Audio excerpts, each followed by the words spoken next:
নমস্কার। অন্তরের শান্তির খোঁজ আমরা সবাই করি, তাই না? আজকের এই বিশেষ আলোচনায় আমরা হিন্দু ধর্মের এক পরম শক্তি ভগবান হনুমানের অসীম কৃপা এবং তার পবিত্র মন্ত্রগুলো নিয়ে কথা বলবো। আমরা দেখব কিভাবে এই মন্ত্রগুলো আমাদের ভেতরের শান্তি খুঁজে পেতে এবং জীবনের পাহাড় সমান বাধা টপকাতে সাহায্য করে। হিন্দু শাস্ত্রে তো তাকে মঙ্গলবারের অধিপতি দেবতাই বলা হয়। তো চলুন একসাথে এই আধ্যাত্মিক যাত্রায় এগিয়ে যাই, যেখানে দৈনন্দিন জীবনের সব সংকট দূরে সরিয়ে এক গভীর মানসিক স্থিরতা লাভ করা সম্ভব।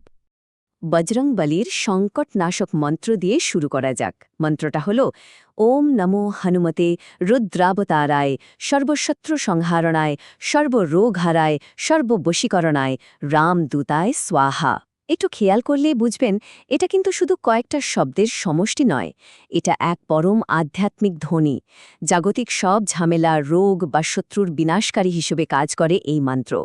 একনিষ্ঠ মনে জপ করলে বিশ্বাস করুন, এটা মনের গভীরে একটা শক্ত নোঙর তৈরি করে দেয়। এই স্পন্দনটাই আমাদের ভেতরের স্থিরতাকে জাগিয়ে তোলে আর বাইরের সব নেতিবাচক প্রভাব থেকে রীতিমতো ঢাল হয়ে রক্ষা করে। এখন একটা খুব স্বাভাবিক প্রশ্ন কিন্তু চলেই আসে, জীবনের এই অবিরাম বাধা আর অন্তরের চরম বিশৃঙ্খলা থেকে আসলে মুক্তি পাওয়া যায় কিভাবে? আমরা তো সবাই জানি বাইরের পৃথিবীর সংকটগুলোই আমাদের মনের ভেতর গভীর ঝড় তুলে দেয়। আজকের এই আলোচনার মূল উদ্দেশ্যই হলো সেই পথটা দেখানো।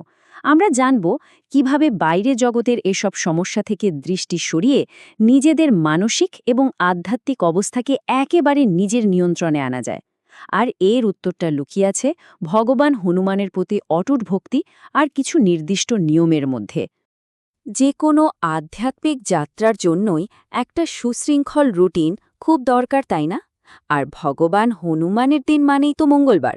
উপাসনার জন্য মূল ধাপ কিন্তু তিনটে, খুব সহজ।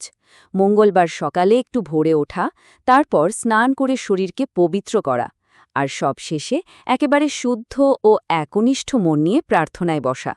আধ্যাত্মিক যাত্রায় এই পবিত্র মনের চাষ করাটাই হলো একেবারে প্রথম আর সবচেয়ে গুরুত্বপূর্ণ পদক্ষেপ। কারণ মন যদি শুদ্ধ না হয় তবে কোনো মন্ত্রই কিন্তু তার পুরো শক্তিটা প্রকাশ করতে পারে না। সংকটমোচন শব্দটার গভীর অর্থটা সত্যিই অসাধারণ। সংকটমোচন মানে হল যিনি সমস্ত সংকট বা বিপদ থেকে মুক্ত করেন। আমরা সবাই ভালোবেসে আর দারুণ শ্রদ্ধাভরে ভগবান হনুমানকে এই নামেই তো ডাকি। যখন আমরা এই পরম শক্তির সাথে মন থেকে যুক্ত হই, তখন জীবনের পাহাড় প্রমাণ কষ্টগুলোও যেন ম্যাজিকের মতো ধীরে ধীরে বিলীন হতে শুরু করে। মনের ভেতর জমে থাকা সমস্ত অন্ধকার আর দ্বিধা পুরোপুরি মুছে যায়। তৈরি হয় এক অভাবনীয় অভ্যন্তরীণ স্বচ্ছতা, যা জীবনের যে কোনো বড় বাধাকে পার করার অবিশ্বাস্য শক্তি যোগায়। একটু ভেবে দেখুন, আমাদের মনের মূলত দুটো ভিন্ন অবস্থা হতে পারে। একদিকে এমন একটা মন যা সবসময় ভয়, উদ্বেগ আর বিশৃঙ্খলায় একেবারে আচ্ছন্ন হয়ে থাকে। আজকের এই আধুনিক ব্যস্ত জীবনে এটা খুব পরিচিত একটা দৃশ্য, ঠিক না? আর অন্যদিকে রয়েছে এমন একটা মন যা সম্পূর্ণ শান্ত, হনুমানজির কৃপায় একেবারে সুরক্ষিত আর ভীষণ সাহসী। এই রূপান্তরটা কিন্তু রাতারাতি ঘটে যায় না, তবে যখন সঠিক মন্ত্রের সাহায্যে একটা আধ্যাত্মিক সুরক্ষা বলয় তৈরি করা যায়, তখন ভয়ের অন্ধকার নিমিষেই কেটে যায় আর মনের ভেতর পরম শান্তির আলো প্রবেশ করে। আর ওই ভয়ের অন্ধকার দূর করার সবচেয়ে মোক্ষম হাতিয়ারটি হল এই মন্ত্র, ওম হং হনুমন্তে নমঃ। এটি হল মূল ভয়নাশক মন্ত্র। জানেন, এই মন্ত্রটির ধ্বনি এতই সূক্ষ্ম আর শক্তিশালী যে এটি জপ করা শুরু করার সাথে সাথেই আমাদের স্নায়ুগুলো শান্ত হতে শুরু করে। মন্ত্রের এই অসাধারণ স্পন্দন মন থেকে গভীরতম আধ্যাত্মিক ও মানসিক ভয়কে একেবারে শেকড় থেকে উপড়ে ফেলে। নিয়মিত এই মন্ত্র জপ করলে অসীম সাহস আর এক অদ্ভুত সুরক্ষা লাভ করা সম্ভব। ভয়ের কথা তো হলো, কিন্তু ওই যে অকারণে সৃষ্ট রাগ, যা মুহূর্তে আমাদের ভেতরের শান্তিটা নষ্ট করে দেয়, তার কি হবে? আজকালকার এই তুমুল ব্যস্ত জীবনে হঠাৎ করে রেগে যাওয়া বা অকারণে বিরক্ত হওয়াটা রীতিমতো একটা বড় মানসিক ব্যাধিতে পরিণত হয়েছে। বিশ্বাস করুন, এই রাগ হল আধ্যাত্মিক আনন্দ লাভের পথে সবচেয়ে বড় একটা অভ্যন্তরীণ বাধা। আমরা যতই শান্তি খুঁজি না কেন, এই রাগ আমাদের ভেতর থেকে পুড়িয়ে ছাই করে দেয়। তাহলে প্রশ্ন হল, এই ক্ষতিকারক আগুনকে আমরা নেভাবো কিভাবে? এই রাগকে পুরোপুরি নিয়ন্ত্রণে আনার জন্য শাস্ত্রে চমৎকার 6টি বিশেষ মন্ত্রের কথা বলা হয়েছে। মন্ত্রগুলো হল ওম তেজস্বী নম, ওম প্রসন্নাত্মনে নম, ওম শূরায় নম, ওম শান্তায় নম, ওম মারুতাত্মজায় নম এবং ওম হাং হনুমতে নম। যখনই মনে হবে অকারণের রাগে ফুঁসছেন, তখনই মন্ত্রগুলো জপ করে দেখুন। এগুলো মনের ওই জ্বলন্ত আগুনকে শান্ত করে এক অদ্ভুত শীতল প্রলেপ দেয়। মানসিক ভারসাম্য চটজলদি ফিরে আনতেই মন্ত্রগুলো জাদুর মতো কাজ করে। আমাদের আলোচনার পরবর্তী অধ্যায় হল আনন্দের দিকে আরোহণ, অর্থাৎ সুখ ও শান্তি লাভ। ভয় আর রাগকে জয় করার পর আমরা এমন এক স্তরে পৌঁছাই যেখানে নেতিবাচকতা আর মনকে ছুতেই পারে না।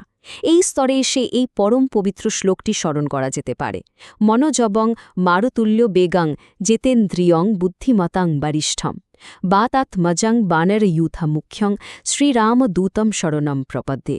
পবনপুত্রের প্রতি এই গভীর ভক্তিপূর্ণ উচ্চারণ আমাদের হৃদয়কে এক পরম শান্তিতে ভরিয়ে দেয়। যিনি মনের চেয়েও দ্রুতগামী, যিনি বায়ুর মতো গতিশীল, সেই বজরং বলির চরণে নিজেকে সঁপে দেওয়ার মাধ্যমে কিন্তু জীবনের সেই কাঙ্ক্ষিত প্রকৃত আনন্দটা লাভ করা যায়। একটা অত্যন্ত গভীর সত্য কথা কি জানেন? যখন মন সম্পূর্ণভাবে ওই ভয় আর রাগ থেকে মুক্ত হয়, তখন আমাদের ভেতরে সত্যিকারের একটা বড়সড় রূপান্তর ঘটে। আর মজার ব্যাপার হলো, যখন ভেতরটা একেবারে শান্ত হয়ে যায়, তখন এই বাইরের জাগতিক কষ্টগুলো, যেমন ধরুন কর্মক্ষেত্রের চাপ বা সম্পত্তি নিয়ে কোনো ঝামেলা, এগুলো খুব স্বাভাবিকভাবেই নিজেদের সমাধান খুঁজে পেতে শুরু করে। আমাদের প্রাত্যহিক সংগ্রামের জায়গাগুলোতে এক অদ্ভুত সম্প্রীতি আর ভারসাম্য ফিরে আসে। মনে হয় যেন সবকিছু নিজে থেকেই ঠিক হয়ে যাচ্ছে। জাগতিক সমস্যা সমাধানের জন্য কিন্তু শাস্ত্রে বেশ কিছু নির্দিষ্ট মন্ত্রের উল্লেখ রয়েছে। যেমন ধরুন, সম্পত্তি সংক্রান্ত কোনো জটিলতা থাকলে জপ করা যেতে পারে ওম মর্কটায় নমঃ। আবার কর্মক্ষেত্রে বা চাকরিতে যদি বারবার বাধা আসে, তখন জপ করতে পারেন ওম পিঙ্গাক্ষায় নমঃ। আর সমাজে মান সম্মান ও যশ লাভের জন্য রয়েছে ওং ব্যাপায় নমঃ। তবে হ্যাঁ, একটা কথা সবসময় মনে রাখবেন, এগুলো কিন্তু কোনো সাধারণ ব্যবসায়িক লেনদেন নয়, বরং এগুলো হল ভগবান হনুমানের দৈবুর সম্প্রীতিকে আমাদের প্রাত্যহিক জীবনের প্রতিটি স্তরে ছড়িয়ে দেওয়ার এক দারুণ আধ্যাত্মিক মাধ্যম। আর এই জাগতিক মন্ত্রগুলোর ক্ষেত্রে একটা নির্দিষ্ট নিয়ম মেনে চলা অত্যন্ত জরুরি। স্ক্রিনে যে 9 সংখ্যাটি দেখছেন, এটি আসলে একটি আধ্যাত্মিক প্রতিশ্রুতির প্রতীক।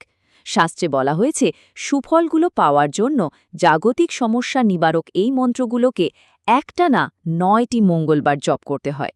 এই যে 9 সপ্তাহের নিয়ম, এটা আমাদের শেখায় যে আধ্যাত্মিক পথে সাফল্য পাওয়ার জন্য আমাদের গভীর একাগ্রতা আর অবিচল ভক্তির কতটা প্রয়োজন।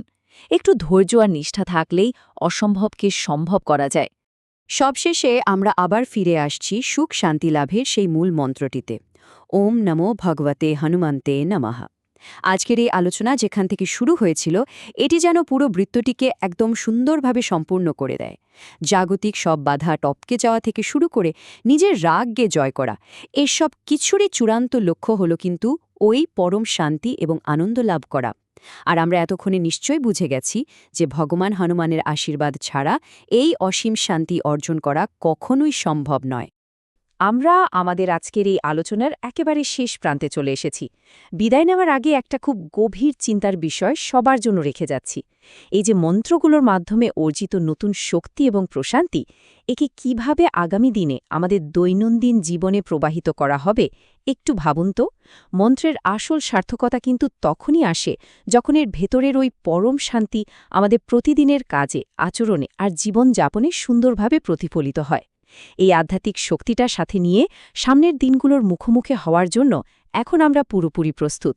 এই জ্ঞান আর দর্শনকে আত্মস্থ করার এই সুন্দর যাত্রায় সাথে থাকার জন্য সবাইকে অসংখ্য ধন্যবাদ।